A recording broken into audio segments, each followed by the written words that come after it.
A few moments later. Assalamualaikum warahmatullahi wabarakatuh. Perkenalkan, saya atas nama Nova dari Prodi Perbankan Syariah dengan NIM 222020381.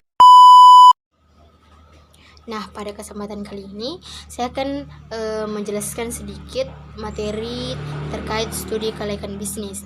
Nah, adapun poin materi yang akan saya jelaskan, yang pertama yaitu aliran kas perusahaan, yang kedua aspek ekonomi, sosial, politik, dan implikasi dalam studi kelayakan bisnis, yang ketiga konsep persaingan dalam studi kelayakan bisnis, yang keempat pemahaman pelaksanaan bisnis secara mendalam, yang kelima analisis mengenai dampak lingkungan, yang keenam sistematika pengelolaan lingkungan terhadap studi kelayakan bisnis, dan yang terakhir yaitu risiko terhadap berbagai aspek dalam studi kelayakan bisnis. Nah, materi yang pertama yaitu aliran kas perusahaan. Aliran kas perusahaan itu terdiri dari tiga. Yang pertama itu arus kas operasi. Adalah arus kas yang diperoleh dari kegiatan utama perusahaan dalam menciptakan pendapatan. Yang kedua, arus kas investasi. Adalah jumlah uang yang masuk dan keluar dari suatu investasi dalam periode waktu tertentu. Yang ketiga, arus kas pendanaan, ialah laporan yang menunjukkan arus kas masuk dan keluar terkait dengan aktivitas pendanaan atau pembiayaan perusahaan pada periode tertentu. Nah, dalam aliran kas perusahaan itu dikenal juga yang namanya biaya modal. Apa sih itu biaya modal? Nah, biaya modal adalah biaya yang harus dikeluarkan atau yang harus dibayar untuk mendapatkan modal, baik yang berasal dari hutang, saham preferen, saham biasa, maupun laba ditahan untuk membiayai investasi perusahaan. Materi yang kedua yaitu aspek ekonomi, sosial, politik, dan implikasi dalam studi kelayakan bisnis. Yang pertama itu aspek ekonomi. Aspek ekonomi adalah aspek geografi sosial yang berkaitan dengan hal-hal ekonomis. Aspek ekonomi itu sendiri membahas tentang bagaimana perusahaan berkembang yang tentunya impact-nya positif terhadap pendapatan yang diperoleh. Yang kedua yaitu aspek sosial. Aspek sosial merupakan hasil daripada aktivitas manusia dengan alam sekitar atau lingkungannya, yang dimana salah satu bentuknya ialah meliputi penindasan. Yang ketiga itu aspek politik. Aspek politik adalah suatu kondisi yang terjadi akibat adanya isu spekulasi dan rumor karena kondisi politik dari pemerintahan yang bisa mempengaruhi permintaan dan penawaran konsumen. Yang terakhir itu implikasi dalam studi kelayakan bisnis. Berkenaan dengan permasalahan permintaan konsumen dan penawaran produsen serta bentuk-bentuk pasar, maka tugas analisis dalam melakukan studi kelayakan bisnis dari aspek pasar hendaknya yang pertama yaitu mampu menentukan produk atau jasa yang akan dijadikan benchmark bagi rancangan produk atau jasa yang akan dijual. Yang kedua, mampu menentukan jenis pasar yang akan dipilih. Yang ketiga, mampu melakukan analisis untuk dapat menentukan pergerakan permintaan konsumen. Materi yang ketiga yaitu persaingan dalam studi kelayakan bisnis. Nah, adapun pengertian persaingan dalam studi kelayakan bisnis adalah elemen penting yang harus diperhatikan oleh para calon pengusaha sebelum mereka memutuskan untuk memulai usaha baru. Persaingan dalam konteks ini mengacu pada tingkat kompetisi yang ada di pasar tempat bisnis akan beroperasi. Ancaman pendatang baru. Pendatang baru dapat mengancam perusahaan yang sudah ada di pasar dengan menawarkan produk atau layanan yang sudah ada atau harga yang lebih murah. Persaingan sesama perusahaan dalam industri. Persaingan ini mengacu pada kompetisi antara perusahaan yang sudah ada dalam industri yang sama. Ancaman produk pengganti. Produk pengganti adalah produk yang dapat menggantikan produk yang sudah ada di pasar. Jika produk pengganti lebih baik atau lebih murah, konsumen dapat beralih ke produk pengganti dan mengurangi pangsa pasar perusahaan yang sudah ada. Kekuatan tawar-menawar pembeli. Kekuatan tawar-menawar pembeli adalah pengaruh dalam menentukan harga, kualitas, atau persyaratan produk atau layanan. Kekuatan tawar-menawar pemasok. Kekuatan tawar-menawar pemasok mengacu pada sejauh mana pemasok memiliki pengaruh dalam menentukan harga, kualitas, atau persyaratan bahan baku atau komponen yang diperlukan oleh suatu bisnis. Pengaruh kekuatan stakeholder lainnya. Pengaruh kekuatan stakeholder merujuk pada dampak yang dimainkan oleh para pemangku kepentingan dalam suatu proses atau kegiatan.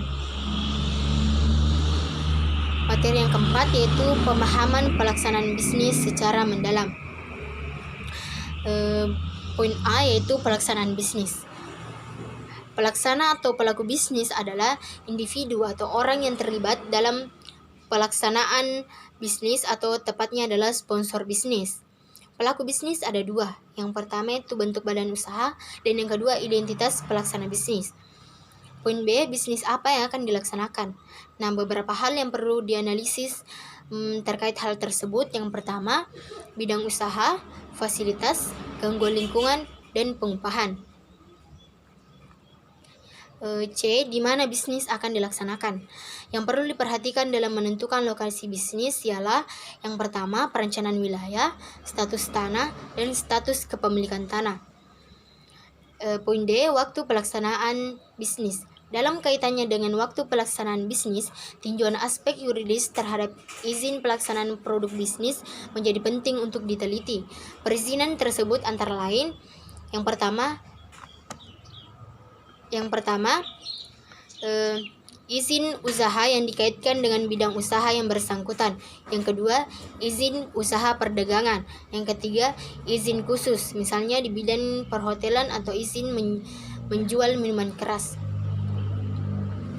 Materi kelima yaitu analisis mengenai dampak lingkungan. Adapun pengertian AMDAL adalah kajian mengenai dampak besar dan penting untuk pengambilan keputusan suatu usaha yang direncanakan pada lingkungan hidup yang diperlukan bagi proses pengambilan keputusan tentang penyelenggaraan usaha dan kegiatan. Adapun tujuan AMDAL, merupakan penjagaan dalam merencana usaha atau kegiatan agar tidak memberikan dampak buruk bagi lingkungan. Dan adapun fungsi AMDAL adalah sebagai bahan perencanaan pembangunan wilayah, membantu proses dalam pengambilan keputusan terhadap kelayakan lingkungan hidup, dan memberikan masukan dalam penyusunan rancangan rinci. Manfaat AMDAL. Manfaat AMDAL bagi pemerintah yaitu untuk mencegah dari pencemaran dan kerusakan lingkungan. Manfaat AMDAL bagi pemrakarsa adalah untuk menjamin adanya keberlangsungan usaha. Dan manfaat AMDAL bagi masyarakat adalah mengetahui sejak dari awal dampak dari suatu kegiatan.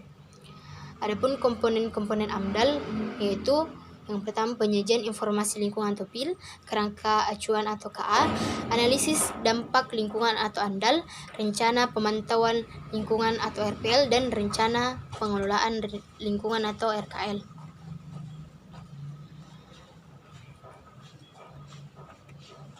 Materi yang keenam yaitu sistematika pengelolaan lingkungan terhadap studi kelayakan bisnis.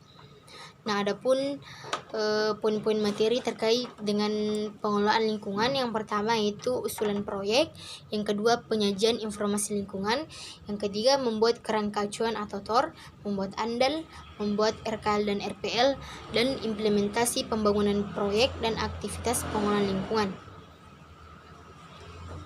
Adapun isi laporan dari AMDAL ada 3, yaitu ANDAL, RPL, dan RKL.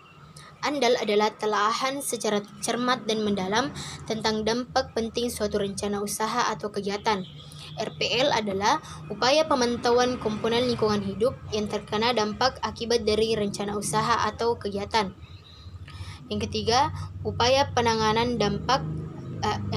RKL adalah upaya penanganan dampak terhadap lingkungan hidup yang timbul akibat dari rencana usaha atau kegiatan. Materi yang terakhir yaitu risiko terhadap berbagai aspek dalam studi kelayakan bisnis. Pendapat para ahli mengenai risiko cukup banyak. Salah satunya adalah pendapat Silalahi yang mengartikan bahwa risiko adalah kesempatan timbulnya kerugian, probabilitas timbulnya kerugian, suatu ketidakpastian, penyimpangan aktual dari yang diharapkan, dan probabilitas suatu hasil akan berbeda dari yang diharapkan. Berbagai aspek risiko dalam studi kelayakan bisnis Yang pertama itu aspek sumber daya manusia, aspek keuangan, aspek pemasaran, aspek produk atau operasi, dan aspek sistem informasi. Nah, dalam materi kali ini saya akan menjelaskan mengenai 3 aspek risiko dalam studi kelayakan bisnis. Yang pertama yaitu risiko pada aspek sumber daya manusia. Risiko terkait aspek sumber daya manusia yang pertama yaitu risiko pada para top eksekutif dan para pekerja inti, risiko pada karyawan, risiko stres dan kesehatan yang buruk, risiko dalam hubungan industri dan perselisihan, dan risiko bila tidak beretika. Yang kedua itu risiko pada aspek keuangan terkait mengenai utang dan pinjaman yang berlebihan, dan yang terakhir yaitu risiko pada aspek pemasaran terkait mengenai masalah kebijakan pemerintah, masalah distribusi, masalah harga, masalah perubahan permintaan pasar, dan masalah promosi kurang baik. Nah, itulah tadi sedikit materi yang dapat saya sampaikan mengenai studi kelayakan bisnis.